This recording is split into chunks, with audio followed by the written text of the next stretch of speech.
No game lasts forever. Even the best ones, eventually, well, their time span, it ends up. Maybe they're still played, maybe they're still popular to an extent, but no game can hold the hype forever. What is up, guys? Jimmy or Chaos, welcome to Chaos Top 10s, and today, we're going to be focusing on exactly that. We're going to be checking out 10 popular games that may die out sooner than later. Now, this is all subjective and just a guess, but you guys will see what I mean when we get started. Let's jump into it. This month's giveaway is for a new PlayStation 4 console. All you have to do to enter is drop a like on this video, be subscribed to the channel, and turn on your notifications so you never miss an upload. And in the comment section, let me know why you want to win the PS4 and include your Twitter handle so I can contact you if you're the winner. The winner will be announced at the end of the month.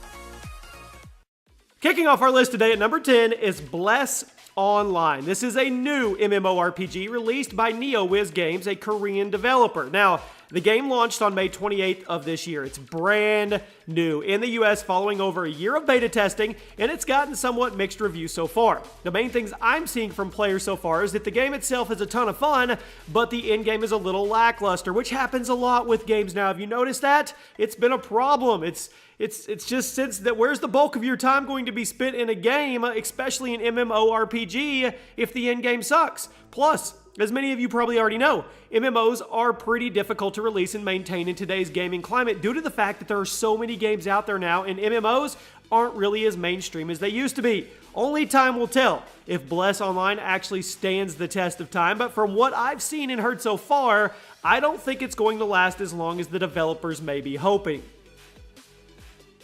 At number 9, Grand Theft Auto 5. Now, this is one of the best-selling games of all time, and GTA 5 was released 5+ years ago, basically 6 years ago, and it came with GTA Online, the multiplayer component that is still going strong to this day, thanks to its constant support and updates from Rockstar. So, why do I think this game will actually be dying soon? Well, we're just a few months away from the release of Red Dead Redemption 2, Rockstar's newest game, and we already know that Rockstar is going to be doing a lot of multiplayer stuff with that game as well. Now, Rockstar has stated that Red Dead Redemption 2 will not be a replacement for GTA Online, and they're going to be supporting both games, but come on, reality check here. I think we all know that they're going to be supporting RDR2 much more than GTA Online, and the experiences are probably going to be pretty similar. Once RDR2 launches, I think there's a good chance that a lot of people are going to jump ship from GTA Online and join in on RDR2, and it makes sense. You can't, even if it's a great game and even if it's a great experience, you only have so many hours in a day to game, and you're going to go for the newer stuff. So we may be seeing the end of the run of GTA 5.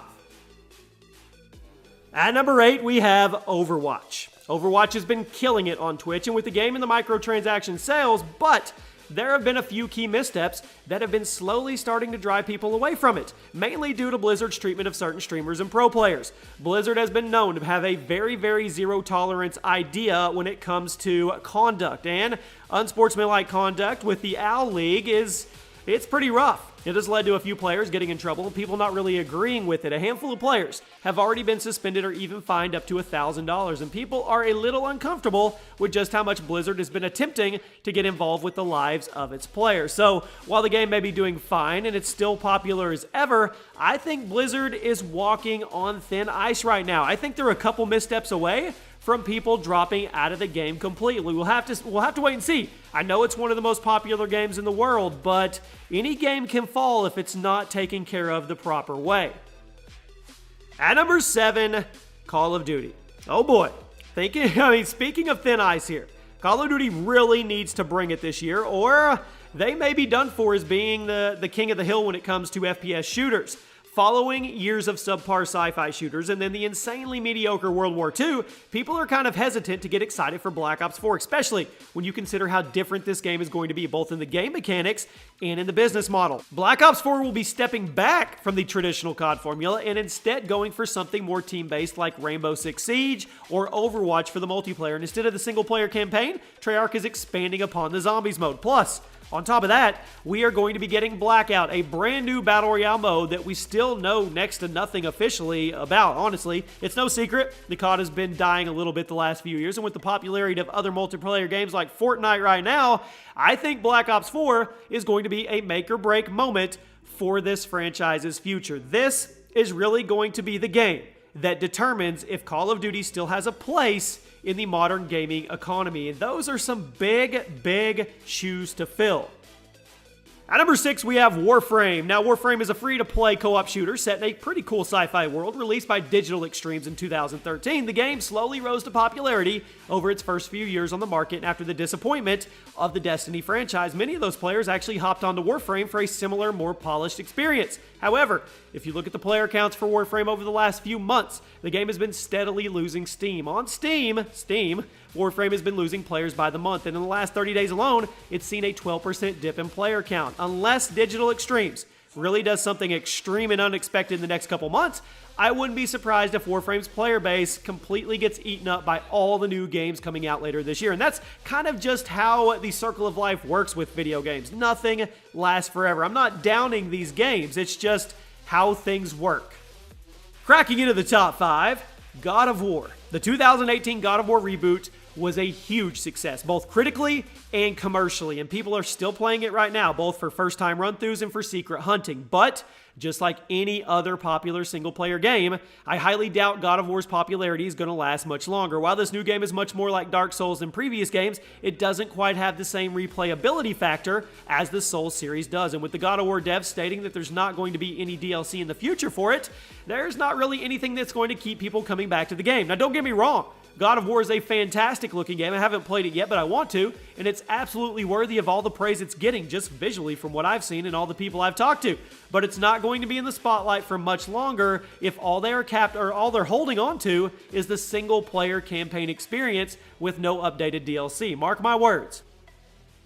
At number 4, we have Dark Souls Remastered. Speaking of the Souls series, this is a game that likely isn't going to get the replayability of the core franchise either.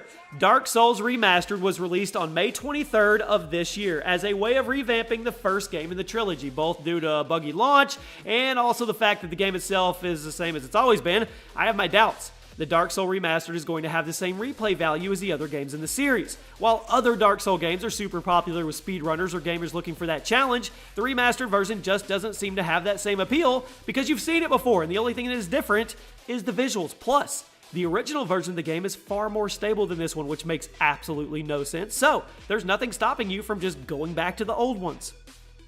At number 3, PlayerUnknown's Battlegrounds. PUBG has been stirring up some trouble recently. Fortnite Battle Royale has absolutely taken the top spot in the multiplayer shooter world recently, and PUBG has been steadily losing players ever since. But that's not to say people aren't still playing this game. As of the recording of this video, PUBG is still one of the most played games on Steam with an average player count of over 900,000 people. However, PUBG's refusal to fix many basic issues have driven a lot of people away from it. Now, with the announcement that they're actually suing Epic Games for copyright over Fortnite, a lot of people have lost a ton of respect that they had for the PUBG Corp. I have no clue why PUBG isn't using all the money they have to make their game better instead of picking fights with their competitors. I'm not the business savvy guy, but competition is part of the industry. It's part of it. At number 2, Detroit Become Human. I'm doing a Let's Play of this game right now. It launched not too long ago with 2 positive reviews and a ton of attention on Twitch and YouTube. Since Detroit Become Human is such a story-driven game, there are tons of different directions that can be taken by a player, which makes it great for all viewers. When you're watching someone play the game, you honestly never know which way their story is going to go compared to your own, so it works for both the player and the viewer. However, as it is with any game, eventually people are going to see all they want to of the game, and since there probably isn't going to be any DLC or anything for people to come back to, Detroit Become Human will die out just like most other single-player games do. Now, I will admit, it's pretty interesting to see how well single-player games are doing in today's gaming climate. And finally, hear me out, Fortnite Battle Royale. Fortnite is without a doubt the most popular game in the world right now. It's dominating YouTube, it's dominating Twitch. It seems like it just can't be stopped, and that's because Epic Games is doing everything right. But no game can stay on top forever, and as much as I love Fortnite, I know that eventually it will be taken down. And mark my words, Fortnite's fall from grace isn't going to be a pretty one when it does happen. Perhaps it will be due to lack of support from Epic, I don't know. Maybe it will be because of better competition coming through, but whatever it may be, Fortnite's days are numbered, as is every game. Keep that in mind. Will it be dying anytime soon? Probably not. Will it die out eventually from where it's at? Yes. When you set the bar and the threshold that high, you can't stay that high forever. I'm almost positive about that. And there you have it, my friends. Those are 10 popular games that may die out sooner than later. Let me know which one on this list you think will die out first, which one you think will hold on the longest. There's a playlist below if you want to check out all the other video game top 10s. And as always, if you enjoyed the video, drop a like, make sure you're subscribed, and turn on those notifications.